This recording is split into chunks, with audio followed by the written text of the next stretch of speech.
নিষিদ্ধই থাকছে আওয়ামী লীগের কার্যক্রম। শুধু তাই নয়, ভবিষ্যতে সংবিধান সংশোধনের পর দলটিকে বিচারের মুখোমুখিও করা যাবে। সন্ত্রাস বিরোধী সংশোধন বিল সংসদে পাশ হওয়ার আগে এই কথা জানিয়েছেন স্বরাষ্ট্রমন্ত্রী সালাউদ্দিন আহমদ। এই বিলটি পাশ করার আগে সংসদে আরও আলোচনার দাবি তোলেন বিরোধী দলীয় নেতা ডাক্তার শফিকুর রহমান। কিন্তু বিল পাশ করার কয়েক মিনিট আগে আলোচনার আর সুযোগ নেই বলে জানান স্পিকার। পরে কণ্ঠভোটে পাশ হয় বিলটি।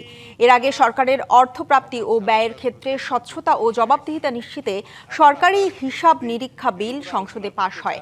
এছাড়া protection and conservation of fish amendment bill, Sheikh Hasina পল্লী উন্নয়ন একাডেমি জামালপুর সংশোধন বিল এবং পানি সরবরাহ ও পয়ঃনিষ্কাশন কর্তৃপক্ষ সংশোধন বিল পাশ হয়।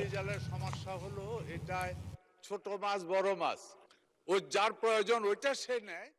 তাদের কার্যক্রম নিষিদ্ধ করা হয়েছে। 200-র বেশি সার্ভিস ও ফিচারে লেনদেনের সব বিকাশ অ্যাপে সম্ভব।